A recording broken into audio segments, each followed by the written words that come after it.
வணக்கம். ஆகாஷவாணி திருச்சிராப்பள்ளி. மாநில செய்திகள் வாசிப்பவர் ஜெய்கீதா ரவி. தலைப்புச் செய்திகள். தமிழகத்தில் நாளை நடைபெறவுள்ள சட்டப்பேரவைத் தேர்தலுக்கான அனைத்து ஏற்பாடுகளும் தயார் நிலையில் உள்ளதாக மாநில தலைமை தேர்தல் அதிகாரி திருமதி அர்ச்சனா பட்நாயக் தெரிவித்துள்ளார். தமிழ்நாடு முழுவதிலும் இருந்து 4,18,000 தபால் வாக்குகள் இதுவரை பதிவாகியுள்ளன. வாக்குச்சாவடி மையங்களுக்கு தேர்தல் உபகரணங்கள் எடுத்துச் செல்லும் பணிகள் முழுவீச்சில் மேற்கொள்ளப்பட்டு வருகின்றன. பெஹல்காம் தீவிரவாத தாக்குதலின் முதலாவது ஆண்டு நினைவு தினம் இன்று அனுசரிக்கப்படுகிறது. இலங்கை கடற்படையினர் தாக்குதலில் காயமடைந்த நாகை மாவட்டத்தை சேர்ந்த 4 மீனவர்கள் மருத்துவமனையில் அனுமதிக்கப்பட்டுள்ளனர். இனி விரிவான செய்திகள். தமிழ்நாட்டில் 234 சட்டப்பேரவை தொகுதிகளுக்கு ஒரே கட்டமாக நாளை நடைபெறும் வாக்குப்பதிவிற்கான அனைத்து ஏற்பாடுகளும் தயார் நிலையில் உள்ளதாக மாநில தலைமை தேர்தல் அதிகாரி திருமதி அர்ச்சனா பட்நாயக் தெரிவித்துள்ளார். சென்னையில் இன்று செய்தியாளர்களிடம் பேசிய அவர், மாநிலம் முழுவதிலும் இருந்து 4,18,000 தபால் வாக்குகள் வந்து சேர்ந்துள்ளதாக குறிப்பிட்டார். விஜில் செயலி மூலம் 5,634 புகார்கள் பெறப்பட்டுள்ளதாகவும் இதுவரை 543 கோடி ரூபாய் ரொக்கம் மற்றும் பரிசுப் பொருட்கள் பறிமுதல் செய்யப்பட்டுள்ளதாகவும் கூறினார். இத்தேர்தலில் 5,73,43,291 வாக்காளர்கள் வாக்களிக்க உள்ளதாகவும் 14,59,000 முதல்முறை வாக்காளர்கள் என்றும் அவர் கூறினார். தேர்தல் பணியில் 3,60,000 பேரும், பாதுகாப்பு பணியில் 83,000 காவலர்களும் ஈடுபடுத்தப்படுவதாக கூறிய அவர், 300 கம்பெனி துணை ராணுவம் பாதுகாப்பு பணிக்காக தமிழகம் வந்துள்ளதாக குறிப்பிட்டார். அனைத்து வாக்குச்சாவடி மையங்களுக்கும் 1,06,000 மின்னணு வாக்குப்பதிவு இயந்திரங்கள் அனுப்பி வைக்கப்பட்டுள்ளதாகவும் தெரிவித்தார். மாநிலத்தில் உள்ள 234 சட்டப்பேரவை தொகுதிகளில் மொத்தம் 4,023 வேட்பாளர்கள் களத்தில் உள்ளதாக கூறினார். வாக்குப்பதிவு நாளை காலை 7 மணிக்கு தொடங்கி மாலை 6 மணி வரை நடைபெறும் என்று கூறிய அவர், வாக்குச்சாவடிக்குள் கைபேசி எடுத்துச் செல்ல அனுமதி இல்லை என்றும் இவற்றை பாதுகாப்பாக வைப்பதற்கான ஏற்பாடுகள் செய்யப்பட்டுள்ளதாகவும் குறிப்பிட்டார். தமிழகத்தில் 5,949 வாக்குச்சாவடிகள் பதற்றமானவை என கண்டறியப்பட்டுள்ளது என்று கூறிய அவர், மாநிலம் முழுவதும் 62 வாக்கு எண்ணும் மையங்கள் அமைக்கப்பட்டுள்ளன என்று குறிப்பிட்டார். தமிழ்நாட்டில் நாளைய வாக்குப்பதிவிற்கு வாக்காளர் அடையாள அட்டை இல்லாதவர்கள் ஆதார், வங்கிக் கணக்கு புத்தகம், ஓட்டுநர் உரிமம், வருமான வரி நிரந்தர கணக்கு எண் அட்டை, கடவுச்சீட்டு உள்ளிட்ட 12 ஆவணங்களில் ஏதாவது ஒன்றை காட்டி வாக்களிக்க வகை செய்யப்பட்டுள்ளது. வாக்குப்பதிவிற்காக மாநிலம் முழுவதும் 75,064 வாக்குச்சாவடி மையங்கள் அமைக்கப்பட்டுள்ளன. வாக்காளர்கள் எலக்ட்ரோல் சர்ச் ECI.gov.in வாக்காளர் உதவி செயலி மற்றும் 1950 என்ற கட்டணமில்லா தொலைபேசி எண்ணை பயன்படுத்தி தங்களது வாக்குச்சாவடி விவரங்களை தெரிந்து கொள்ள வகை செய்யப்பட்டுள்ளது.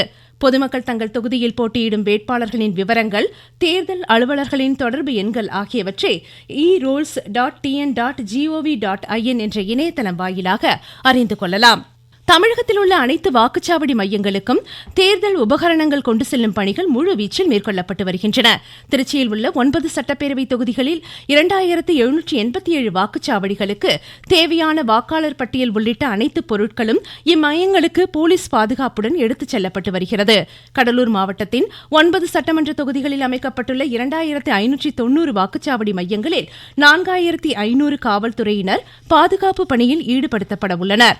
வேலூர் மாவட்ட வாக்குச்சாவடி மையங்களுக்கு அழியா மை, படிவங்கள் உள்ளிட்ட அனைத்து தேர்தல் பொருட்களையும் வாக்குப்பதிவு இயந்திரங்களையும் அனுப்பி வைக்கும் பணிகள் திட்டமிட்டபடி நடைபெற்று வருவதாக அதிகாரிகள் தெரிவித்துள்ளனர்.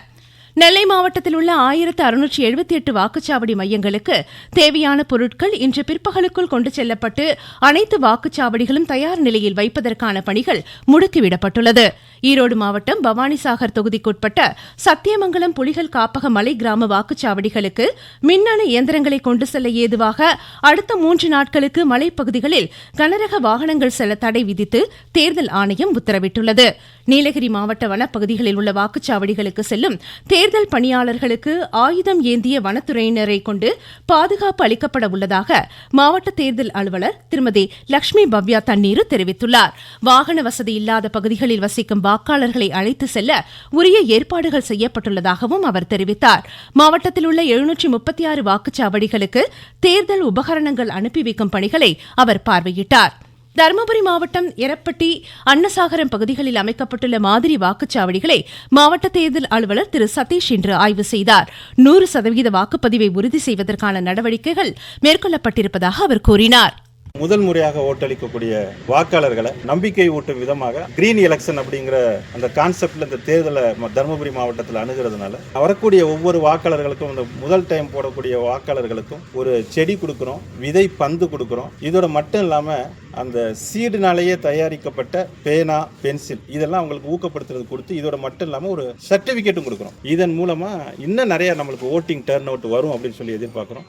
தென்காசி மாவட்டத்தில் 5 சட்டமன்ற தொகுதிகளின் தேர்தல் பணிக்காக 156 மண்டல அலுவலர்கள் தலைமையில் குழுக்கள் அமைக்கப்பட்டுள்ளதாக மாவட்ட தேர்தல் அலுவலர் திரு கமல் கிஷோர் தெரிவித்துள்ளார். சட்டமன்ற பொதுத் தேர்தலை முன்னிட்டு மாவட்ட நிர்வாகம் அனைத்து ஏற்பாடுகளும் செய்துள்ளது. மேலும் 1680 வாக்குச்சாவடிகளுக்கும் வாக்குப்பதிவு எந்திரங்கள் மற்றும் வாக்குப்பதிவிற்கு தேவையான தளவாட பொருட்கள் எடுத்துச் செல்ல 156 மண்டல அலுவலர்கள் தலைமையில் குழுக்கள் அமைக்கப்பட்டுள்ளது. தென்காசி மாவட்ட வாக்காளர்கள் அனைவரும் எவ்வித அச்சமுமின்றி ஜனநாயக கடமையாற்றி 100% வாக்களிப்பை உறுதி செய்ய வேண்டும் என கேட்டுக்கொள்கிறேன்.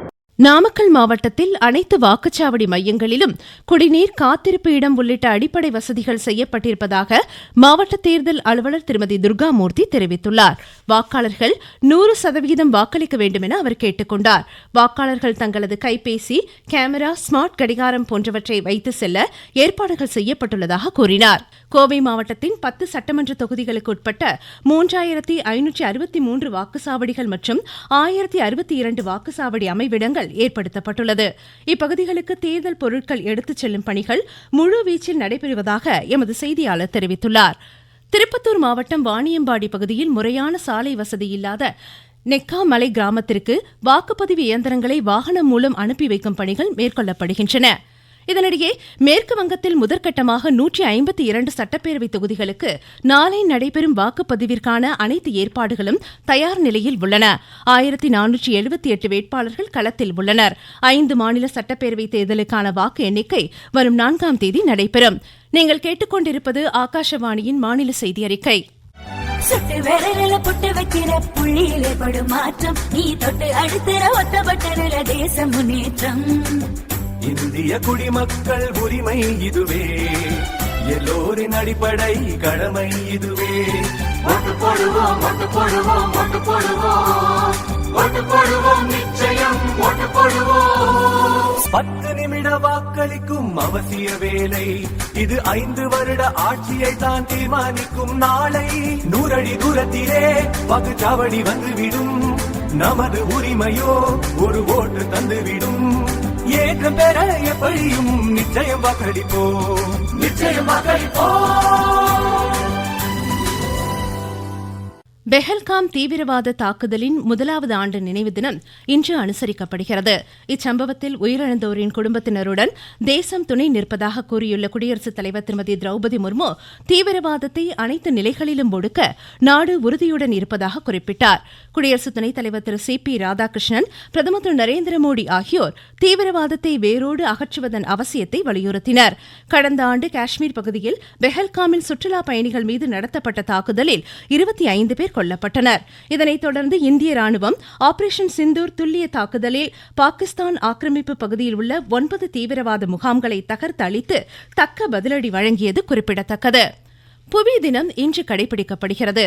காலநிலை மாற்றம் மற்றும் சுற்றுச்சூழல் சார்ந்த சவால்களை உலகம் எதிர்கொண்டிருக்கும் வேளையில் நமது ஆற்றல் நமது புவி எனும் கருப்பொருளுடன் இந்த ஆண்டு இத்தினம் கடைபிடிக்கப்படுகிறது.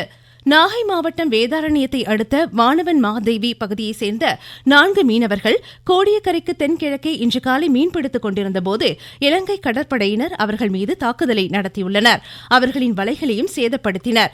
இச்சம்பவம் குறித்து கடலோர காவல் குழும போலீசார் விசாரணை மேற்கொண்டு வருவதாக எமது நாகை செய்தியாளர் தெரிவிக்கிறார். நாகை மாவட்டம் வேதாரண்யம் அடுத்த வானவன் மகாதேவி பகுதியை சேர்ந்தவர் குமார். இவருக்கு சொந்தமான ஃபைபர் படவையில் மீன்பிடிக்க சென்று இன்று காலை கோடியக்கரைக்கு தென்கிழக்கை மீன்பிடித்துக் கொண்டிருந்த போது 4 மீனவர்களை அங்கு வந்த இலங்கை கடற்படையினர் வழிமறித்து தாக்கினார்கள். பின்னர் மீன்களை பறித்துக் கொண்டு 1 லட்சம் மதிப்புள்ள வலைகளை வெட்டி சேதப்படுத்திவிட்டு 4 மீனவர்களும் வெட்டி அடித்துள்ளனர். காயம் ஏற்பட்டுள்ளதால் புலம் நாகை மருத்துவக் கல்லூரி மருத்துவமனையில் சிகிச்சைக்காக சேர்த்து சிகிச்சை பெற்று வருகின்றனர். இது குறித்து கடலோர காவல் குழும போலீசார் விசாரணை செய்து வருகின்றனர். நாகையில் இருந்து செல்வன் ஜெபராஜ். IPL 2020 கிரிக்கெட் போட்டியில் லக்னோவில் இன்றிரவு 7:30 மணிக்கு லக்னோ சூப்பர் ஜெயின்ஸ் ராஜஸ்தான் ராயல்ஸை எதிர்கொள்கிறது. மீண்டும் தலைப்புச் செய்திகள். தமிழகத்தில் நாளை நடைபெறவுள்ள சட்டப்பேரவை தேர்தலுக்கான அனைத்து ஏற்பாடுகளும் தயார் நிலையில் உள்ளதாக மாநில தலைமை தேர்தல் அதிகாரி திருமதி அர்ச்சனா பட்நாயக் தெரிவித்துள்ளார். தமிழ்நாடு முழுவதிலும் இருந்து 4,18,000 தபால் வாக்குகள் இதுவரை பதிவாகியுள்ளன. வாக்குச்சாவடி மையங்களுக்கு தேர்தல் உபகரணங்கள் எடுத்துச் செல்லும் பணிகள் முழுவீச்சில் மேற்கொள்ளப்பட்டு வருகின்றன. பெஹல்காம் தீவிரவாத தாக்குதலின் 1வது ஆண்டு நினைவு தினம் இன்று அனுசரிக்கப்படுகிறது. இலங்கை கடற்படையினர் தாக்குதலில் காயமடைந்த நாகை மாவட்டத்தை சேர்ந்த 4 மீனவர்கள் மருத்துவமனையில் அனுமதிக்கப்பட்டுள்ளனர். இத்துடன் இந்த செய்தியறிக்கை முடிவடைந்தது.